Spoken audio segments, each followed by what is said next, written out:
Saludos con todos. En esta oportunidad me tocó exponer el tema de uso eficiente del agua en distritos de Lima. Empecemos. Los distritos que más consumen agua potable son San Isidro, Miraflores, La Molina, San Borja y Lince. Distritos limeños que menos consumen litros de agua al día son Lurigancho, Chosica, Pachacamac, Cieneguilla, Pucusana y Lurín. En esta gráfica podemos observar el consumo promedio de agua potable. Según la Organización Mundial de la Salud, OMS, una persona debe consumir en promedio 100 litros de agua para satisfacer las necesidades tanto de consumo como de higiene. Sin embargo, según el especialista, en Lima se consumen hasta 250 litros de agua por persona, y aquí se puede representar por litro habitante por cada día. Lo promedio debería ser 100 litros, pero el menos probable consumen hasta 200 litros y en el mayor de los casos 254 litros de agua por día. Santiago del Sur consume 199 litros por habitante cada día. En San Borja se consumen hasta 250 litros por habitante cada día. En Miraflores se consumen 215 litros por habitante en cada día. En La Molina se consumen 226 litros por habitante cada día. Y en el mayor de los casos es San Isidro. Consume 254 litros por habitante cada día, casi el triple de lo recomendado. Unas recomendaciones para el uso correcto del agua son tomar duchas breves y utilizar un balde para poder no desgastar el agua cuando sale de la ducha muy rápido. Llena recipientes y cúbrelos bien. Si lavas los platos a mano, no dejes el caño abierto. Primero enjabona y después los enjuagas. Si tenemos un caño que gotea, repáralo cuanto antes. Puede estar perdiendo más de 30 litros de agua al día. Si te vas de viaje varios días, lo mejor es cerrar la llave de paso. Así también evitaremos las fugas. La moraleja es agua que no has de beber, no la dejes correr. Gracias.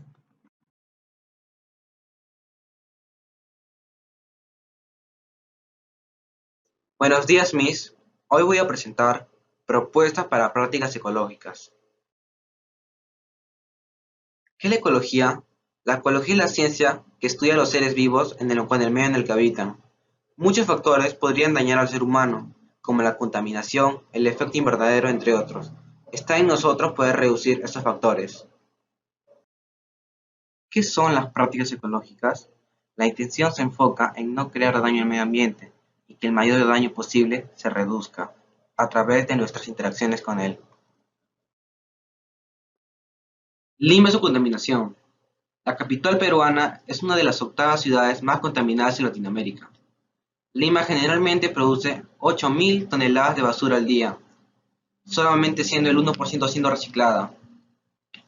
780 toneladas en el distrito de San Juan del Lurigancho, en Comas 400 y en Biel Salvador 300. El informe de la Defensoría también señala que según el Ministerio del Ambiente, el 73% de los residuos sólidos que generamos son aprovechables. Sin embargo, el 80% de la basura es destinada a los botaderos y un 14,8% se destina a la quema e incineración. Aquí vemos la contaminación de Lima, gente que hace caso omiso a las multas. ¿Cuál sería la solución a este problema? La solución sería el reciclaje. Países como Suiza, que han alcanzado el 100% de su reciclaje, porque de no hacerlo tendrían una multa de 10.000 euros. ¿Cómo podemos reciclar? Una manera para poder reciclar son los tachos de colores. Por ejemplo, el rojo son desechos peligrosos, el azul el papel, el amarillo plásticos y envases, el verde vidrio, el naranja orgánico y el gris desechos en general. Un ejemplo de prácticas ecológicas vendría a ser México, ya que sus distintas comunidades de basura botan basura orgánica, inorgánica y de manejo especial según los días que toca. Otro ejemplo de reciclaje es en Japón, ya que botan la basura según sus colores de las bolsas. De no hacerlo, no lo recogerán. A partir de esto, mi propuesta sería similar a las propuestas de México y Japón, ya que lo podríamos hacer en el país para reducir toda la contaminación que hay en Lima. ¿Qué podría pasar si no reciclamos?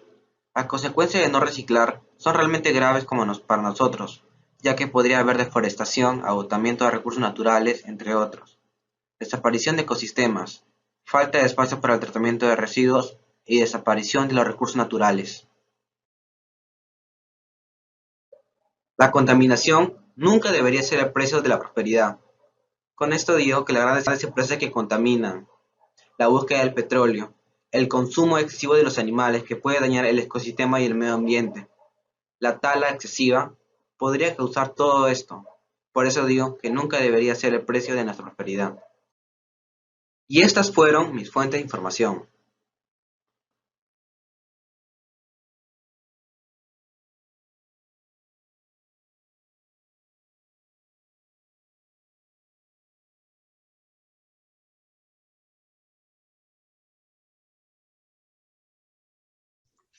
Muy buenas tardes, profesores y compañeros en general. Este es mi proyecto de Ciencias Sociales. Soy el alumno José Salazar. Curso el quinto año de secundaria. Mi tema a tratar es el impacto ambiental en el Perú. Eso a su vez es dirigido para la licenciada Lisbeth Barrientos. Esos son los puntos a tratar sobre mi investigación sobre el tema del impacto ambiental en el Perú. El impacto ambiental es el efecto causado por una actividad humana sobre el medio ambiente. La ecología, que estudia la relación entre los seres vivos y su ambiente, se encarga de medir este impacto y tratar que eso se reduzca. ¿A qué se refiere con ese texto? Las fábricas, los automóviles, emanan grandes cantidades de dióxido de carbono y nitrógeno. Esto se elevan hacia el cielo hasta llegar hasta la capa de ozono.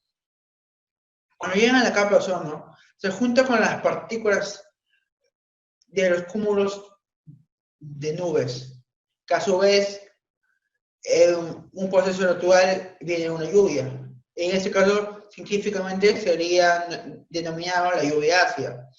La lluvia ácida corroe las estructuras humanas que nosotros hemos construido, como la casa de cemento u otros edificios. A nivel de la vida, pasaría que cause enfermedades en animales y humanos. A nivel de las plantas, sería mortal. Ley 30.884. Regula el plástico de un solo uso, los recipientes o envases descartables. Prohíbe el consumo de aquellos productos de plásticos que no son necesarios. Ese es el primer punto de mi tema a tratar. El consumo de bolsas de plásticos en el país se ha reducido 1.000 millones de unidades aproximadamente. Durante el primer año de vigencia de dicha ley se han confirmado las proyecciones de una reducción de un 30% del plástico de un solo uso. Este es un avance significativo en nuestra proyección. Las empresas siguen reclamando a pesar de las sanciones que hay. Según los registros oficiales de la UEFA, entre los años 2011 y 2019, se han atendido 40 emergencias causadas por la empresa SAB. Aquí podemos ver en la segunda imagen a trabajadores de la empresa Savia, una empresa petrolera, en sus refinerías. El organismo supervisor de la inversión en energía y minería, o SINERMIN, calculó que en 10 años se reclamaron en el fondo del territorio peruano 9.743 barriles de petróleo. En la primera imagen podemos ver el primer desastre de este año, causado por la misma empresa, la empresa Savia, en la costa norte del país. Recomendaciones sobre evitar el uso del consumo del plástico de un solo uso. Podemos intercambiar, dejar de usar las bolsas de plásticos por algo reutilizable, como por ejemplo la canasta de carrizo, el carrito de compras, la bolsa de cartón, la mochila, bolsas de tela. Gracias por su Abstención. Buenos días, profesora y compañeros. Hoy voy a exponer sobre la participación de la mujer en la historia del Perú. Presentación del tema. La situación de la mujer está vinculada desde la época incaica hasta la actualidad. Presentación de la encuesta. La siguiente encuesta fue realizada para profundizar en el tema y se obtuvo los siguientes resultados. ¿Consideras importante la labor de la mujer en la actualidad? La labor de la mujer es importante para la mayoría de personas. 2. ¿Considera usted que las oportunidades de desarrollo en nuestro país han aumentado o han disminuido para las mujeres? La mayoría de encuestados opinan que las oportunidades para las mujeres han aumentado. 3. En nuestro país, ¿quién considera usted que tiene mayores oportunidades? El 52.2% piensa que el hombre tiene mayores oportunidades. 4. Por lo que usted piensa, ¿quién debe ser el responsable de mantener el hogar? El siguiente cuadro se observa que la mayoría de encuestados opinan que ambos deben ser los responsables de mantener el hogar. 5. En su hogar, ¿con qué frecuencia hacen las labores de la casa? La mayoría de encuestados dicen que las mujeres con mayor frecuencia hacen las labores de la casa. Conclusión. Mi conclusión es que las mujeres han ido ganando libertad de expresión, pero en la sociedad sigue habiendo el machismo, lo cual debe cambiar para una sociedad mejor y con igualdad. Cronología de la mujer en la historia del Perú. La época prehispánica, época colonial, época emancipadora y época republicana. Época prehispánica. La mujer quedaba en segundo plano. Ellas eran encargadas de hilar la lana, el algodón, hacer vestidos y hacer las tareas del hogar. Las mujeres con predominante belleza eran enviadas para adorar y estar al servicio del dios Sol. Época colonial. La mujer de élite.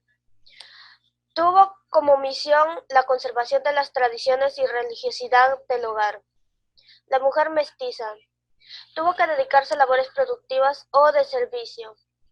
La mujer indígena. Ellas eran encargadas de las tareas domésticas, el comercio, entre otros. Mujer esclava. Prestaban servicios domésticos y hacían trabajos rudos. Época de la emancipación. La mujer deja todo lo tradicional que antes ejercía y empieza en la colaboración con la independencia, sin importarles perder la vida. Ejemplo, Micaela Bastidas y María Parado de Bellido. Época de la República. La mujer cambió y se desarrolló en diversos aspectos, pasando de la desigualdad hasta la casi plena equidad. Además, cumple con su tarea de esposa, madre y ama de casa. Línea del tiempo en la época de la República. En esta imagen podemos ver que hay 9 fechas. Voy a explicar las más importantes. En 1908 se permite que las mujeres puedan entrar a la universidad. En 1955 se le concede el derecho al sufragio. En el 2003, Beatriz Merino es elegida como presidenta del Consejo de Ministros. En 2011, la lucha contra el feminicidio. El feminicidio es un tema muy delicado, ya que se ve en los noticieros muy seguido, y eso debe cambiar. La violencia no deja marcas, no verlas deja feminicidios, ni una menos. Esto fue todo por hoy, gracias.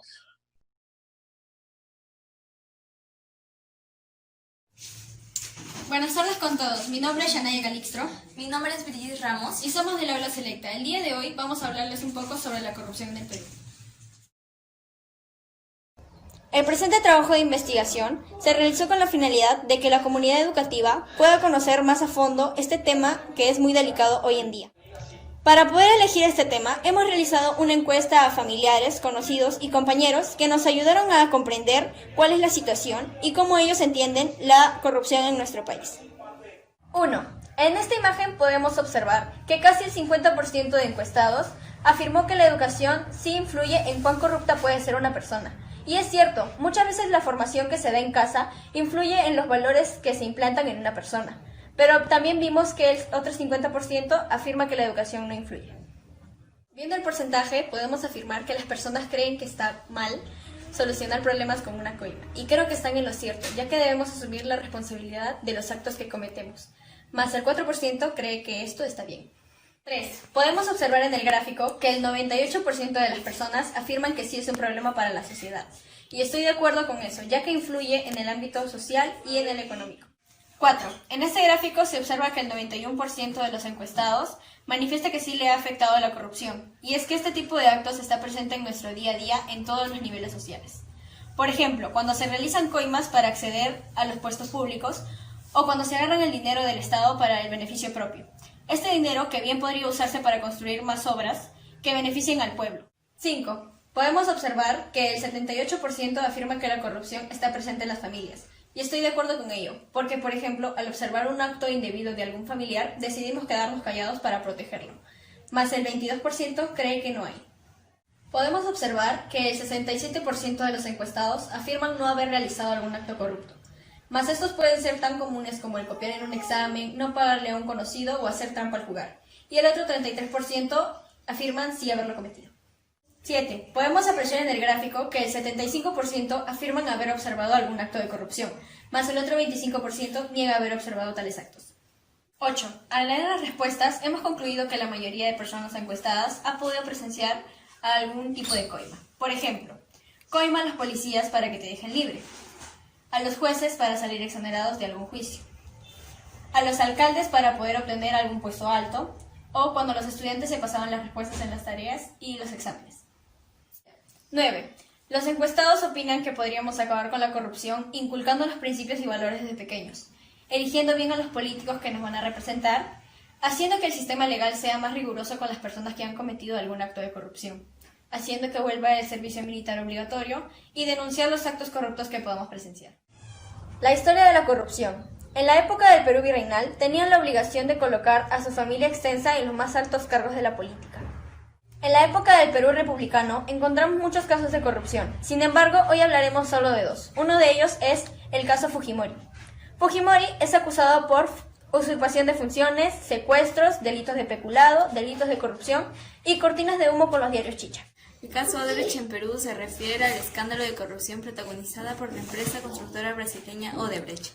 Ha involucrado a varios políticos, funcionarios y empresarios en la licitación de obras públicas, cohecho, colusión, negociación incompatible, asociación ilícita y tráfico de influencias, así como en la entrega de dinero ilícito a favor de las campañas electorales de los expresidentes. 4 expresidentes de la República se hayan comprometido en el caso. Alejandro Toledo Manrique. Lo acusan por haber recibido de Odebrecht $20 millones para la carretera interoceánica sur y por el caso Ecoteva. Alan García Pérez. Se le acusa de corrupción con respecto a la línea 1 del Metro de Lima y estar involucrado en el caso Odebrecht. Llanta Humala y Nadine Heredia. Los acusan de lavado de activos, corrupción de funcionarios y el caso Odebrecht. Pedro Pablo Kuczynski. Lo acusan por el caso Toledo, caso Odebrecht y corrupción. Actualmente se sabe que el gobierno está dando dinero a las municipalidades para que éstas puedan entregar canastas a sus pobladores más vulnerables. Lamentablemente no lo están haciendo. Entregan estas canastas a algunos funcionarios de la municipalidad y a personas fallecidas y hasta falsifican sus firmas. Hay varios grupos de personas que clandestinamente fabrican mascarillas que no tienen la protección y sanidad requerida. Las causas que hacen posible este problema se podrían clasificar en los niveles sociales, económicos y políticos. En lo social, la falta de un servicio profesional el que fiscalice los actos de los gobernantes. En lo económico, el insuficiente pago a los trabajadores públicos genera un descontento y hace posible que la corrupción tenga cavidad en las acciones públicas. Consecuencias. Puede perjudicar gravemente el buen funcionamiento de las instituciones públicas.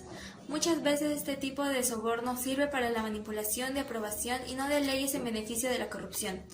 Actualmente, la corrupción generalizada en los gobiernos contribuye en la crisis del sistema.